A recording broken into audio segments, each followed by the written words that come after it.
जय हिंद प्यारे साथियों, आप सभी का इस YouTube चैनल में हार्दिक स्वागत है।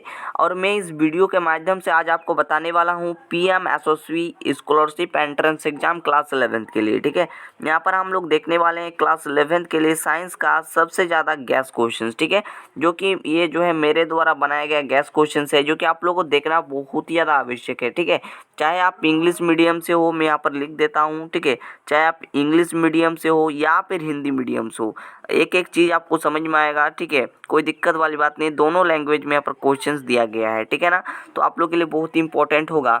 और उससे पहले यहाँ पर कुछ इंट्रोडक्शन का पार्ट यहाँ पर दिया गया है, देख सकते हो क्या लिखा है यहाँ पर। साइंस में टोटल आप लोग का 25 प्रश्न रहेगा, सभी प्रश्न में 1 अंक दिए जाएंगे और सभी प्रश्न का उत्तर देना क्या है, अनिवार्य है। और यहाँ पर एक गलत उत्तर के लिए कोई भी नंबर जो है नहीं काटे जाएंगे। ठीक है, जितना चीज़ें अगर आपको क्लियर हो जाती है, अब हम लोग शुरू करेंगे। देखिए यहाँ पर 25 क्वेश्चंस है। मैं यहाँ पर आप लोगों को 20 क्वेश्चंस गैस क्वेश्चंस के तौर पर बताऊंगा, जो आपके एग्जाम में छपने लायक प्रश्न है। ठीक है ना, तो इस वीडियो को कंप्लीट देखिएगा। और आप लोगों को एक चीज़ बता दूं, अगर आप क्लास 11th से हैं और आप किसी भी बोर्ड से बिलोंग करते हैं और आप लोग का अर्धवार्षिक का एग्ज़ाम होने वाला है। ठीक है, क्या अर्धवार्षिक का अगर आप लोग का एग्ज़ाम होने वाला है तो कमेंट करके बताइएगा कि मैं आप लोगों को हाफ ईयरली एग्ज़ाम की तैयारी कराऊं या फिर नहीं। ठीक है, दोनों के लिए, चाहे आप आर्ट्स से हैं, साइंस से, कोई दिक्कत नहीं है।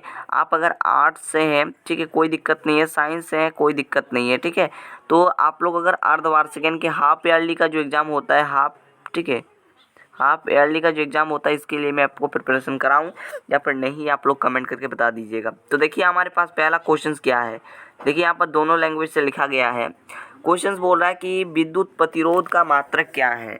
तो विद्युत प्रतिरोध, ठीक है, विद्युत प्रतिरोध का मात्रक यहाँ पर क्या होगा, यानी कि the unit of electrical resistance. ठीक है, इसका मात्रक क्या होगा, यही चीज़ पूछा है। ठीक है ना, तो विद्युत प्रतिरोध, प्रतिरोध मतलब क्या, जो आप लोग का विद्युत मतलब जो क्या है, प्रतिरोध मतलब विद्युत धारा में क्या है, प्रवाह अपना जो है मतलब वहाँ पर रुकेगा, रुकने का जो ये काम करेगा। ठीक है, तो यही चीज़ होता है विद्युत प्रतिरोध। ठीक है ना, तो इलेक्ट्रिक रेजिस्टेंस जो है इसका मात्रक क्या है, यही चीज़ पूछा है ना। तो विद्युत प्रतिरोध क्या है, समझ में आ गया कि जो आप लोग का विद्युत प्रतिरोध में, इस विद्युत धारा में क्या होगा, ये अपना बाधा को बनाए रखेगा। ठीक है, बाधा करेगा। ठीक है ना, तो ये चीज़ होती है। तो यहाँ पर विद्युत प्रतिरोध का जो मात्रक होता है वो ओम होता है, यानी कि option number C right answer हो जाएगा। यहाँ पर भी आप लोग का ओम, option number C right answer हो जाएगा। ठीक है, अगला प्रश्न पे देखिए, अगला प्रश्न क्या बोल रहा है। अगर आप लोग इसी प्रकार से हिंदी और इंग्लिश का अगर बोलेंगे तो मैं हिंदी और इंग्लिश दोनों से एकदम बताऊंगा, कोई दिक्कत नहीं होगी। ठीक है, तो थोड़ा सा मतलब यहाँ पर टाइपिंग करने में समय चला जाता है, इस कारण से ज़्यादा वीडियो हम नहीं डाल पाते हैं। ठीक है ना, तो अगला सवाल में क्या पूछ रहा है यहाँ पर कि विद्युत प्रतिरोध का मात्रक क्या है। तो विद्युत प्रतिरोध, सॉरी विद्युत धारा, माफ कीजिएगा, विद्युत धारा यानी कि the unit of electric current. ठीक है, इलेक्ट्रिक कारेंट का यहाँ पर क्या है, मात्रक पूछा, यूनिट पूछा है। ठीक है, तो विद्युत धारा का जो मात्रक होता है वो एम्पियर होता है, यानी कि ऑप्शन नंबर डी हो जाएगा बिल्कुल सटीक उत्तर। ठीक है, यहाँ पर भी आप लोग का एम्पियर हो जाएगा। ठीक है, चलिए बढ़ते हैं अगले प्रश्न की तरफ। तो यहाँ पर अगला प्रश्न एक न्यूमेरिकल टाइप दिया हुआ है। ठीक है ना, आप लोग देखिए यहाँ पर, देखिए यहाँ पर क्वेश्चंस में बोला है कि 1 ओम, 2 ओम, 3 ओम के 3 प्रतिरोधों को श्रेणी क्रम में जोड़ने पर समतुल्य प्रतिरोध का मान क्या होगा, समतुल्य प्रतिरोध क्या होगा, ये चीज़ पूछा है। तो देखिए इसको हम लोग कैसे सॉल्व करेंगे बहुत अच्छे तरीके से। यहाँ पर भी देखो वही चीज़ बोला है कि यहाँ पर देख लीजिए, वही इंग्लिश से भी लिखा गया, यहाँ पर 3 रेजिस्टेंस दिया गया है, 1 ओम, 2 ओम और 3 ओम का, और ये कनेक्टेड है एक सीरीज में। ठीक है, जो कि हमारा श्रेणी क्रम, ठीक है, श्रेणी क्रम में क्या है, ये जोड़ा गया है। तो इसका रेजिस्टेंस क्या होगा, है ना, समतुल्य प्रतिरोध इक्विवेलेंट रेजिस्टेंस क्या होगा, ये पूछा है। ठीक है, तो चलिए देख करते हैं हम। देखो जब भी हम लोग क्या करते हैं, श्रेणी क्रम में जोड़ते हैं, याद रखिएगा, जब भी हम लोग श्रेणी क्रम में जोड़ते हैं, है ना, जब भी हम लोग क्या करते हैं, यहाँ पर मैं अच्छे तरीके से लिखता हूँ। ठीक है, इसको मैं सबसे पहले हाईलाइट कर देता हूँ, 1 मिनट रुको, है ना, तब समझ में आएगा। ठीक है, देखो जब हम लोग श्रेणी क्रम में जोड़ते हैं तो हमारा जो आर यानी कि प्रतिरोध जो होता है वो हमारा वो सीरीज में जुड़ जाता है। ठीक है, R1 प्लस R2 यहाँ पर इस प्रकार ना, इस प्रकार से जुड़ जाता है। और भी अगर रहेगा तो और भी आप लोग इस प्रकार से ही डायरेक्ट जोड़ना है। ठीक है, तो यहाँ पर देखिए पहला प्रतिरोध यानी कि पहला R1 बराबर आप लोग के पास 1 ओम दिया हुआ है, R2 बराबर आप लोग के पास 2 ओम दिया हुआ है, R3 बराबर आप लोग के पास 3 ओम दिया हुआ है। ठीक है, तो हम क्या करेंगे, इसे डायरेक्ट जोड़ लेंगे, 1 प्लस में 2 प्लस में 3 ठीक है। तो 3 और 2 5 और 1 6, यानी कि टोटल आपके पास 6 ओम हो जाएगा। ठीक है, तो यहाँ पर 6 ओम देख लीजिए कहाँ पर, option number D correct answer हो जाएगा। ठीक है, इस प्रकार से बना लीजिएगा। और एक तो होता है पार्श्व क्रम, याद रखिएगा, एक तो होता है पार्श्व क्रम, ठीक है ना, यानी कि समांतर क्रम, जिसे हम क्या बोलते हैं, समांतर क्रम। ठीक है, जब इसमें हम कंबाइन करते हैं, इसमें हम जोड़ते हैं, तो क्या होता है, इसे हम इंग्लिश से बोलते हैं पैरेलल कंबाइन। ठीक है, तो इसमें क्या होगा, इसमें जब आप लोग प्रतिरोध जैसे ऐसे ही इसको ही दे दें, है ना, और आपको बोले कि इसे पार्श्व क्रम में क्या होगा, तो यह इसका जो प्रतिरोध होता है 1/r इक्वल होता है 1/r1 प्लस में होता है 1/r2 प्लस में होता है 1/r3। ठीक है, ये होता है। तो 1/r, इसमें सबसे ज़्यादा गलती कर देते हैं बच्चे, इस कारण से इसको थोड़ा सा देख लीजिए। ठीक है, ये प्रश्न जो है आप लोगों का श्रेणी क्रम में ना दे करके इसमें देने के सबसे ज़्यादा चांसेस हैं, थोड़ा सा घुमा करके। ठीक है, हो सके कि ऐसे भाषा में नहीं देगा, ठीक है, ऐसे भाषा में कभी नहीं देगा, है ना, क्योंकि ये सभी तो बना लेगा। इसको क्या है, आकृति में देगा, बात समझ रहे हैं, ठीक है ना, से आकृति में दिया जाएगा, यानी कि चित्र में दिया जाएगा। चित्र सहित क्वेश्चंस में जरूर कराऊंगा, टेंशन आपको नहीं लेना है, बहुत जल्दी चित्र सहित क्वेश्चंस आने वाला है हमारे चैनल पर, तो जुड़े रहें। ठीक है, तो 1/r1 आपके पास 1 है, अब प्लस में आप लोग के पास R2 2 है, और R3 आप लोग के पास 3 ओम है। ठीक है, तो सबसे पहले इनको क्या करना है, लॉसो करना है। ठीक है, तो लॉसो करेंगे तो 6 लॉसो आएगा, तो इधर आप लोग के पास 6 हो गया, और ये 3 दूनी 6, है ना, तो 3 यहाँ पर 3 हो जाएगा, और यहाँ पर 2 हो जाएगा। ठीक है, तो यहाँ पर 1/r इक्वल हो जाएगा 9 10 11। ठीक है, 11/6 के, लेकिन ये तो अभी आया नहीं है प्रतिरोध। ठीक है, इसके साथ ये गुना होगा, इसके साथ ये गुना होगा। ठीक है, तो यहाँ पर 11r इक्वल टू 6 हो जाएगा, और यहीं से r इक्वल टू आपके पास 6/11 आ जाएगा। ये ओम आपके पास आंसर होगा, इस बात को समझ रहे हैं। ठीक है, यहाँ पर आंसर आप लोग ऑप्शन में दे देगा। ये पहला आपने मान लो इतना सॉल्व किया, और आप लोग के जो ज़्यादा नहीं जानते हैं वो क्या करेंगे, इसको आंसर कर देगा, लेकिन ये गलत है।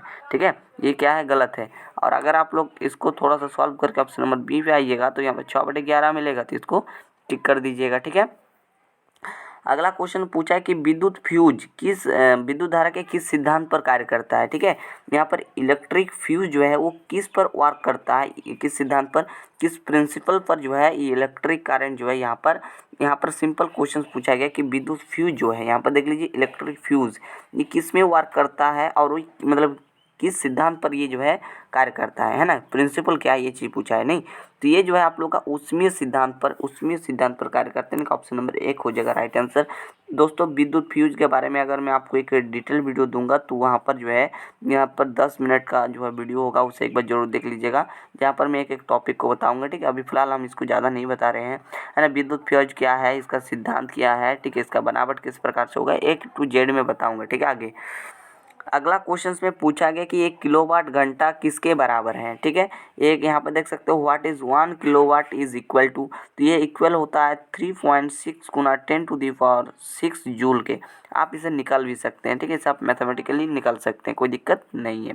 ठीक है, अगला क्वेश्चन में पूछा गया कि विभवांतर मापने, यहाँ पर मापने होगा। ठीक है, विभवांतर मापने वाले यंत्र को कहा जाता है। ठीक है, यहाँ पर भी वही चीज़ लिखा गया है, तो इसको मापने वाले यंत्र को हम लोग क्या बोलेंगे, इसे हम लोग बोलेंगे क्या, इसे आप लोग जो है कमेंट करके बता सकते हो। आसान क्वेश्चन है, एक गो मैं आप लोगों को होमवर्क देता हूँ यहाँ पर, है ना, बनता भी है होमवर्क 1-2। ठीक है, तो 6 का आप लोग कमेंट करके बताइएगा। ठीक है, बहुत आसान क्वेश्चन है, ठीक है ना, चलिए आगे बढ़ते हैं। अगला क्वेश्चन में पूछा गया क्या 12 वोल्ट, यहाँ पर पूछा गया कि 12 वोल्ट विभवांतर के दो बिंदुओं के बीच 2 कूलम आवेश को ले जाने में क्या गया कार्य क्या होगा, है ना। वही इंग्लिश से देखें तो how much work is done is in moving a charge of 2 coulomb between 2 points 12 volt, potential difference क्या होगा, ये चीज़ पूछा है। तो देखिए इसमें सिंपल क्या होगा, यहाँ पर आप लोग का विभवांतर दिया हुआ है, ठीक है, कितना 12 वोल्ट दिया गया है, और दो बिंदुओं के बीच की दूरी आप लोग का 2 कूलम दिया हुआ है, तो सिंपल आप इसे निकाल सकते हो, कोई दिक्कत नहीं होगा। ठीक है, ये न्यूमेरिकल में इसका कार्य का फॉर्मूला जानते हो ना, कार्य का फॉर्मूला क्या होगा, है ना, कार्य का फॉर्मूला, एक मिनट, ये क्या है ना, मैं थोड़ा सा हिंट कर देता हूँ। यहाँ पर आप लोगों को कार्य का फॉर्मूला लगाना है, और आराम से आंसर निकल जाएगा। ठीक है, एक मिनट थोड़ा सा इधर, और इंग्लिश वाले स्टूडेंट्स के लिए यहाँ पर जुलाई हो गया ऑप्शन में। ठीक है, तो ऑप्शन थोड़ा सा आप लोग मैनेज कर लीजिएगा, ठीक है। यहाँ पर ऑप्शन थोड़ा सा मैनेज कर लीजिएगा, ठीक है। ऑप्शन कुछ भी हो सकता है, ठीक है। आप लोग कमेंट करके बताना। आंसर यहाँ पर गलत हो सकता है, इसलिए इसका आंसर आप लोग खुद से ट्राई करके कमेंट करके बताइएगा। बहुत आसान क्वेश्चन है। यहाँ पर कार्य का फॉर्मूला डालना है ना, जो भी होता है, ठीक है ना, जो भी होता है यहाँ पर डालिएगा। जैसे कि जानते हैं ना, इधर क्या होता है, जो भी फॉर्मूला यहाँ पर डालिएगा कार्य का, ठीक है। तो यहाँ पर जो भी होता है ना, और इधर जो भी होता है, दोनों को काट दीजिएगा, तो आपका आंसर खुद व खुद निकल कर आ जाएगा। तो वहीं आपके पास आंसर हो जाएगा। क्लियर है ना। आंसर ये सब गलत हो सकता है, ठीक है। हम आपको बार बार बता रहे हैं, ये थोड़ा सा आसान था, इस कारण से मैं इसे आपको होमवर्क दे रहा हूँ, ठीक है। अगला क्वेश्चन की लघु पतन के समय परिपथ में विद्युत धारा का मान क्या होता है। तो देखिए, जब लघु पतन होता है, जिसमें जो है बहुत अधिक जो है इसका जो धारा है वो क्या हो जाता है, बढ़ जाता है, यानी कि ऑप्शन नंबर सी हो जाएगा, ठीक है। इस चीज़ को आप लोग याद रखोगे, ठीक है। यहाँ पर इंग्लिश से देख सकते हो आप लोग। अगला क्वेश्चन है कि डायनेमो का सिद्धांत आधारित है, ठीक है। तो डायनेमो का सिद्धांत जो है ये विद्युत प्रेरण पर आधारित है। इंग्लिश से देख सकते हो कि the principle of dynamo is based on, ठीक है। तो इसका राइट आंसर ऑप्शन नंबर 1 हो जाएगा, विद्युत चुंबकीय प्रेरण पर, ठीक है। इलेक्ट्रोमैग्नेटिक इंडक्शन पर जो है ये आधारित है, ठीक है। इसके बारे में डिटेल को पढ़ना होगा, ठीक है। डायनेमो के बारे में अगर देखें तो ये मैं आपको इस पर भी एक सेपरेट वीडियो में दूंगा, ठीक है ना। तो अभी इतना ज़्यादा मैं नहीं बता रहा हूँ, क्योंकि अभी मैं क्वेश्चंस को ले रहा हूँ, ठीक है ना। इतना ज़्यादा मैं अभी आपको नहीं बता रहा हूँ, ठीक है। आगे आता है कि शोषण किस प्रकार का विक्रिया है। तो शोषण एक उपचयन विक्रिया हो जाएगा, ठीक है। आगे बढ़िए। अगला प्रश्न में क्या बोल रहा है, देखो इसे हम ट्रिक से बनाएंगे। ये जो एक रिएक्शन दिया हुआ है, देख सकते हैं आप लोग, ठीक है। यहाँ पर आप लोग एक रिएक्शन दिया हुआ है, व्हाट टाइप ऑफ क्या है रिएक्शन, ठीक है। यहाँ पर रिएक्शन दिया हुआ है। रिएक्शन में क्या है कि यहाँ पर है CuO है, फिर प्लस में है H2 यानी कि हाइड्रोजन, ठीक है। और यहाँ पर एरो मतलब यहाँ पर जो प्रोडक्ट बन रहा है ये है Cu, प्लस में है H2O, ठीक है। ये दिया हुआ है, ठीक है, मिनट, ठीक है। ये चीज़ें आप लोग को दिया हुआ है, प्रोवाइड क्या हुआ है, ठीक है। आप देखिए इसको हम सॉल्व किस तरीके से करेंगे आखिर, ठीक है। ये इंपॉर्टेंट है, सॉल्व करने का तरीका क्या होना चाहिए हम लोग का, ठीक है। क्या है कि जैसे यहाँ पर देखो CuO है, यानी कि ऑक्सीजन यहाँ पर है। जैसे ही यहाँ पर अभिक्रिया हुआ और जब हम लोग प्रोडक्ट पे जाएंगे तो प्रोडक्ट पे देखिए यहाँ पर ऑक्सीजन क्या है, हट चुका है, यानी कि ऑक्सीजन की, एक मिनट, ऑक्सीजन की यहाँ पर क्या हो गया, O2 की कमी हो गया, है ना। और यहाँ पर हाइड्रोजन देखो है, अभिक्रिया के फलस्वरूप यहाँ पर ऑक्सीजन जुड़ चुका है, यानी कि O2 की यहाँ पर क्या है, एक मिनट। तो यहाँ पर हाइड्रोजन पे क्या हो गया, तो यहाँ पर सिंपल क्वेश्चन समझ में आ गया। यहाँ पर CuO पे क्या हो रहा है, ऑक्सीजन की कमी हो रहा है, यानी कि ये उपचयन हो जाएगा, सॉरी अपचयन हो जाएगा, है ना, अपचयन हो जाएगा, ठीक है ना। तो इधर आप लोग ऑप्शन नंबर बी हो जाएगा, ठीक है ना, इसके लिए, ठीक है। क्लियर। चलिए आगे बढ़ते हैं। अगला क्वेश्चन है कि इलेक्ट्रॉन के स्थानांतरण से बने यौगिक कहलाते हैं। तो ये विद्युत संयोजी यौगिक कहलाते हैं, इस चीज़ को याद रखना। इसे हम क्या बोलेंगे, विद्युत संयोजी यौगिक, ठीक है ना। क्लियर, कोई दिक्कत नहीं होना चाहिए, ठीक है ना। चलिए आगे बढ़ते हैं। ये सब चीज़ थोड़ा सा हिंदी में है, आप लोग थोड़ा सा मैनेज कर लीजिएगा। यहाँ पर क्या बोला है कि अभिक्रिया पर भी रिएक्शन कौन से ये बताना है ना। तो देखो यहाँ पर CuO है, यहाँ पर ऑक्सीजन जोड़ चुका है, यानी कि यहाँ पर कॉपर Cu का, यानी कि Cu मतलब क्या, तो यहाँ पर कॉपर हो जाएगा, ठीक है। इसका मतलब क्या है, कॉपर, ठीक है ना। तो कॉपर में क्या हो रहा है, ऑक्सीकरण हो रहा है, ऑप्शन नंबर 1 हो जाएगा, ठीक है ना। पुष्पी पादपों के लैंगिक जनन क्या कहलाते हैं। तो ये फूलों द्वारा होता है, लैंगिक जनन होता है तो ये फूलों द्वारा होता है, ठीक है। अगला क्वेश्चन है कि मानव मादा के जनन तंत्र का भाग नहीं है। तो इसका राइट आंसर शुक्रवाहिका हो जाएगा, एक मिनट, ऑप्शन नंबर सी, ठीक है। आगे देखिए अगला क्वेश्चन, नर युग्मक तथा मादा युग्मक के संलयन को क्या बोलते हैं। तो संलयन को हम लोग सिंपली बोलते हैं, यहाँ पर क्या बोलते हैं बच्चों, तो इसे हम सिंपली क्या बोलते हैं, बोनापन बोलते हैं, ठीक है। अगला क्वेश्चन देखिए, अगला क्वेश्चन में सिंपल क्वेश्चन पूछा गया कि कौन एक लिंगी पादप का उदाहरण है, ठीक है। एक लिंगी पादप का उदाहरण सिंपल हो जाएगा, ऑप्शन नंबर सी, पपीता, ठीक है। आगे देखिए अगला क्वेश्चन है कि मुकुलन द्वारा प्रजनन किसमें होता है। तो मुकुलन द्वारा होता है ईस्ट में, ठीक है, ईस्ट में होता है, इस चीज़ को ख्याल रखोगे। अगला क्वेश्चन है कि फूलों का कौन सा भाग फलों में बदलता है। तो इसका राइट आंसर अंडाशय हो जाएगा, इस चीज़ को ख्याल रखोगे। अगला क्वेश्चन जो कि लास्ट क्वेश्चन है कि भ्रूण के जिस भाग से तना और पत्ती बनती है उसे क्या कहते हैं, उसे हम बोलते हैं क्या, प्रंकुर कहते हैं, ठीक है ना। इस चीज़ को याद रखिएगा। तो सबसे पहले आप लोग को ये क्वेश्चन कैसा लगा, ठीक है, ये आप लोग कमेंट करके बताइएगा, है ना, कि आप लोगों ने कितना सही किया, ठीक है। ये आप लोग कमेंट करके ज़रूर बताना। और ऐसे ही अगर आपको गैस पेपर मतलब गैस क्वेश्चन चाहिए, है ना, और आप लोगों का जो गैस पेपर है, जैसे कि जानते हो आकाश गैस पेपर जो आया हुआ है, ठीक है, इसका मैं PDF आप लोगों को टेलीग्राम पे दे देता हूँ, ठीक है। तो ये चीज़ें आप लोगों को मिल जाएगा, आप इजीली वहाँ से ले सकते हैं फ्री में, है ना। तो अभी तक अगर आप लोग इस चैनल को सब्सक्राइब नहीं किया, आपको बार बार बता रहे हैं, तो सबसे पहले एक वीडियो को 1 मिनट जी, सबसे पहले आप क्या करिए, वीडियो को एक लाइक कर दीजिए, ठीक है, लाइक कर दीजिए। और चैनल को सब्सक्राइब नहीं किए हैं तो सब्सक्राइब कर दीजिए, ठीक है। और आगे आप लोग क्लास 11 की अर्धवार्षिक यानी कि हाफ ईयरली एग्ज़ाम की तैयारी करना चाहते हैं, है ना, या एग्ज़ाम की तैयारी करना चाहते हैं, तो कमेंट करके बताइएगा कि हाँ सर हम लोग का अर्धवार्षिक का पेपर होने वाला है, आप सब तैयारी करवा दो। तो मैं करवा दूंगा। और इसका कंप्लीट PDF जो दिख रहा है आप लोगों को, ये हम टेलीग्राम चैनल पर प्रोवाइड कर देंगे। ये कुछ क्वेश्चंस मैंने हिंदी से मतलब था, ठीक है, तो ये आप लोग थोड़ा सा जो है मैनेज कर लेना, इंग्लिश वाले स्टूडेंट्स, ठीक है।